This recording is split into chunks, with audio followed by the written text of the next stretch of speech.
Coming up next on the Bell Howard Show, I talk to the master of the universe, the grand poobah of the World Economic Forum, plus Biden and Charlie Manson. It's getting harder and harder to distinguish their speech patterns, and the White House weaponizes TikTok.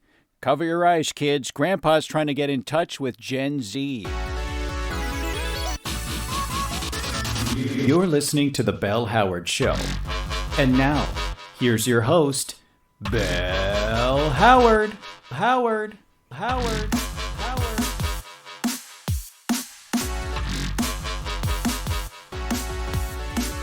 Hello, folks. It's the Bell Howard Show. I'm Bell Howard. Thanks for coming aboard this oil rig of freedom. I used to actually have an oil rig. It was my micronation. That's when we were really firing on all cylinders. Until it destroyed my marriage and I needed to sell it to pay for the legal fees, and Wes famously shot a harpoon at me.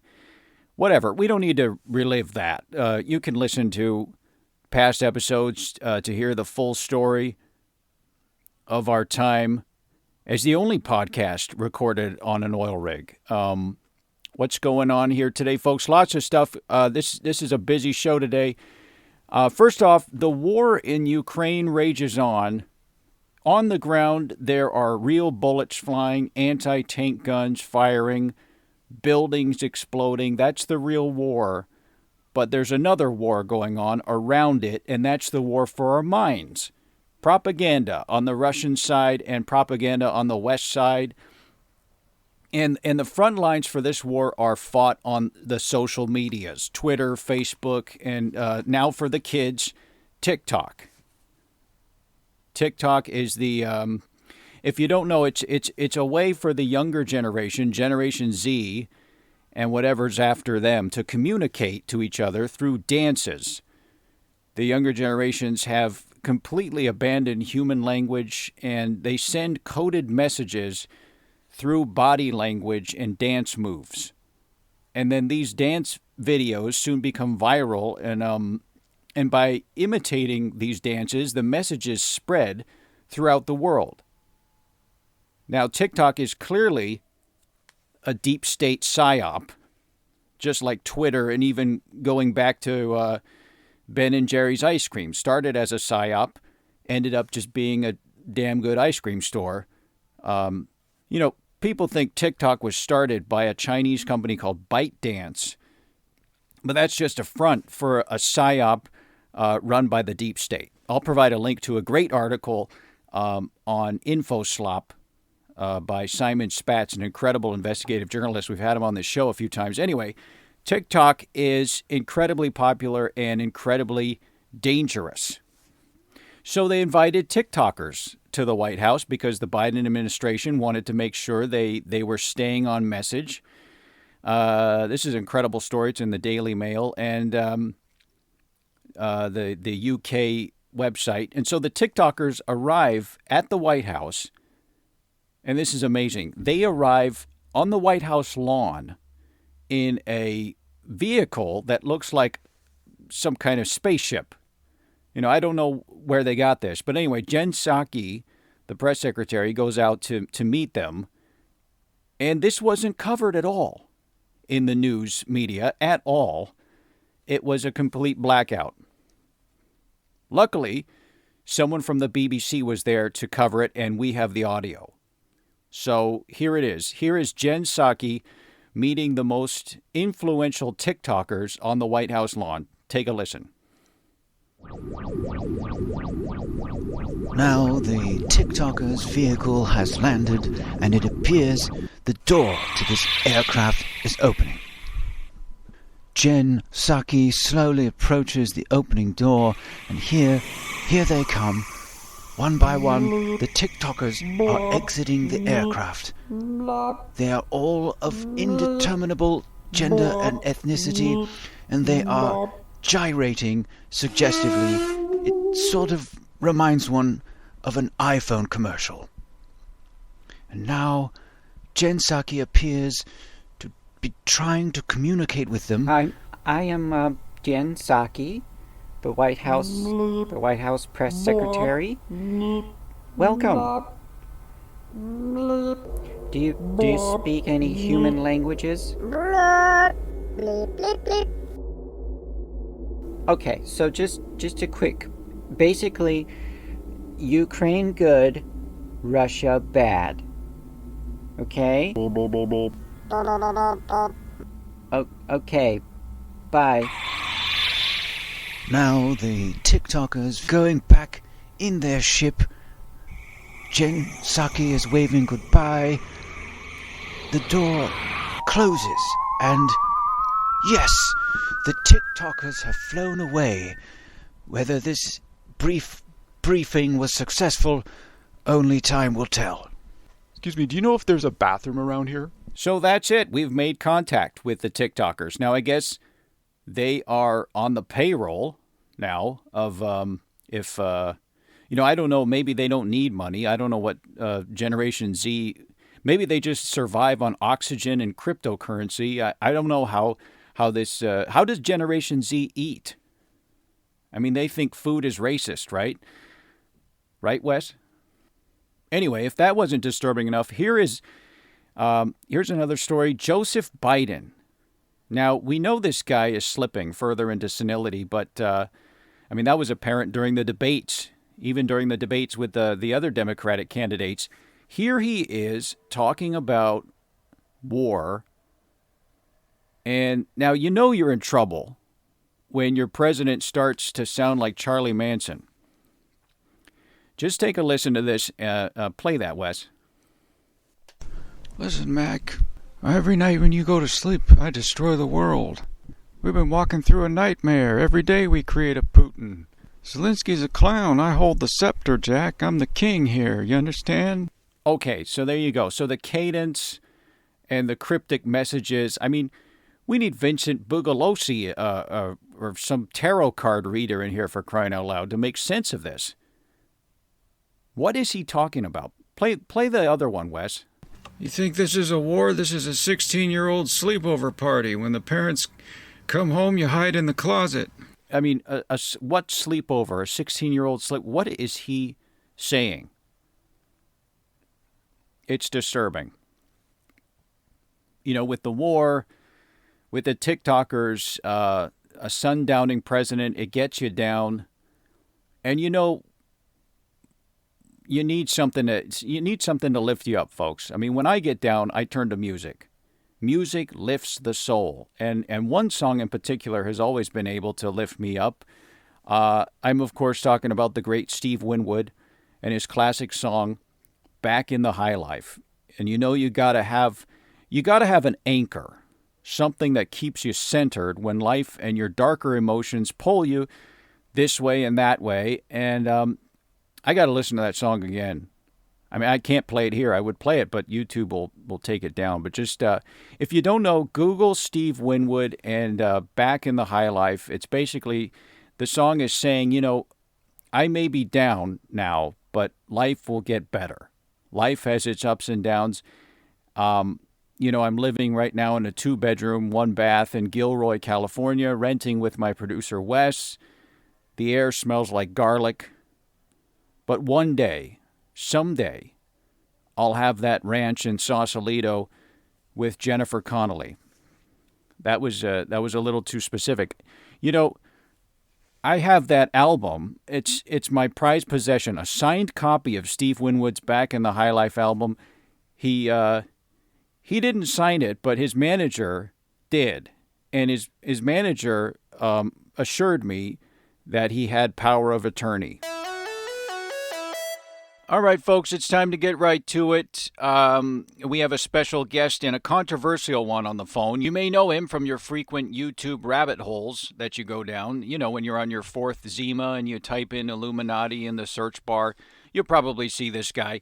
Just a disclaimer here. I go on about the technocrats and the self-anointed rulers of the world, the Davos set. I truly view them as a threat to our freedom and to humanity. With that said, I have never really, spoken with them and given them a chance to voice their side. And, actually, that's not true. I have spoken with them, and I have been amongst them, but just out of pure curiosity. And as soon as I found out where who I was with, I left. Okay, let's just say that. Now, my next guest might claim otherwise. But just so you know what side I'm on, like you, like my listeners, I saw the light, and I'm trying to out these nefarious monsters. Really, Wes, is he on the line right now? Okay. So without further ado, and I hope he didn't hear that last part. Okay, on the phone now. This is a big get, folks. This guy usually doesn't do podcasts, or at least these kinds of podcasts. He usually shuns libertarian media and otherwise alternative media, I'm sure, as far as he's concerned. He's the head of the World Economic Forum, the architect, and probably the guy that came up with the phrase, the Great Reset. It's none other than Klaus Schwab. Mr. Schwab, how are you, sir? Well, it's good to hear your voice again. You remember not long ago we spoke at one of my conferences? Okay, let's just address the elephant in the room right now. Now, this was 10 or so years ago, and I went to a conference that you happened to be holding. The Young Global Leaders Conference. Really? Is that what it was? I don't even remember. It wasn't your fault. Somehow you were mistaken for a bright, up-and-coming star in the media sphere, so it's my bad. Well, that's ridiculous. I mean, how could I have been mistaken for first of all, I was over 50 years old. Yes, but you got past our screening process, and there you were. And honestly, Belle, we were honored to have you, and we thought, even though you were, 52, maybe at the time, some of us were talking, and we said, this youngish, 50-something-year-old man shows promise as a global leader. Well, I got out of there as soon as because I figured it out, and I realized what kind of person you wanted, and that wasn't going to be me. It was clear you were not going to be a global leader, but you were fun to hang out with, Belle. I could be a global leader, maybe not by your standards, but a leader of some significance, okay? But a leader needs a vision, not just a microphone. I have a vision, radically different from your vision. Please, but, I'd like to hear about your vision, Belle. Okay, well, let's just say I have a vision I've been espousing all these years on the radio and now on podcasts, and it's diametrically opposed to yours. In other words, people know what it is, and if you know me, you're gonna. If you can't articulate your vision, Belle, you are not a leader. For example. My vision is a one-world technocratic socialist system, and you're using this pandemic to quote-unquote reset the world economy. See, I object to the socialist label. We will still have capitalism, but all people will have a stake in it. You and I will be equal. We will be stakeholders. See, I don't buy that, because you say on the World Economic Forum website, you will own nothing and you will be happy. I mean, what does that mean? Because someone's got to own something. I can't just make a house and then you come along and say, oh, thanks for making me a house. And I'm like, wait a minute, I made that house. It's mine. And you say, no, nobody owns anything. So you see. So then I move into your house and we can share everything. For instance, you come home after your bicycle exercise and technically I don't own this bicycle, right? Yes, and I'm in the kitchen with flour and pizza sauce all over my apron, and you say, Klaus, you dirty boy, what have you done in the kitchen? And I reply, Belle, I'm making a pizza. And I know that I made this pizza in full knowledge that I would be sharing it with you. So you see, there is a wonderful sense of community. First of all, I think we need to take a macro view. This little microcosm in the imaginary kitchen, this vision of the future where you and I are living together is getting disturbing. Anyway, the Great Reset would be the biggest revolution the world has ever seen. I mean, it's naive. It's naive to think one day we're free citizens with private property and the next we're sharing everything. I mean, this is just, how does this happen? This is not the end of capitalism, but the end of shareholder capitalism. Right, and you want stakeholder capitalism. Okay, so that's where the board of directors looks like an Apple commercial where people of undeterminable ethnicities dance and take selfies. Yeah. You see, Bell, this is the vision. You have it too. I want more diversity and inclusivity with corporate ownership. Look at the Apple commercials, like you said. There is freedom and diversity, but there is also corporate ownership. But as long as the people are quote unquote enlightened. And see, this is the dream of Plato and the nightmare of Orwell. We're back to the enlightened rulers, the elite, who, you're grooming now. Yes. The people at the top have to be like you, a starry-eyed technocrat with a Rolex that says, I'm smarter than everyone else, so I get to call the shots. I get to be in charge. But, Bell, we talked about many things in the conference. Do you remember? I don't remember that very well. Yes, we talked about Steely Dan, the Doobie Brothers, Steve Winwood. You remember. Come back to us, Bell, in your heart. I know you are a young global leader. No, I will never be a young global leader. I'm not like Justin Trudeau, okay? I'm not like one of those... There is a little Trudeau. There's a little soppy, wet, doughy-eyed Canadian... limp-wristed Nancy boy inside of you, yeah? All right, Klaus, it's time to say Auf Wiedersehen to you, all right? Goodbye. You know the world is big enough for all of us, Bell. You can be in the Globalist Club, and you can do your little show here. Oh, come on. Nobody at Davos has Wes. even heard of you. If you come back to us, you'll be back in the high life again. Shut him off. All the doors and closed ones will open up again. Goodbye, Bell. It's the Siren song of Steve Winwood. It's hard to resist, but damn it, I didn't want to be a leader like that. Just so you know, folks, I didn't want to be a global leader. I was exploring career options. I was off the radio. I lost my show. I didn't know what to do. I thought I was going to get into politics, and I saw this advertisement in the back of Forbes. So maybe there was a little jealousy. I wanted to be part of the club for once in my life. We've all had that, slip up. And but then I saw the light, like I said, soon after, and I know what they're up to. I know those technocratic enslavers of humanity. I know what they were up to. I know what game they were playing. Okay, just like many of you folks did. We have to resist the nefarious plans of these weirdos. But I've always wanted to go to Davos. Just to see what it's like.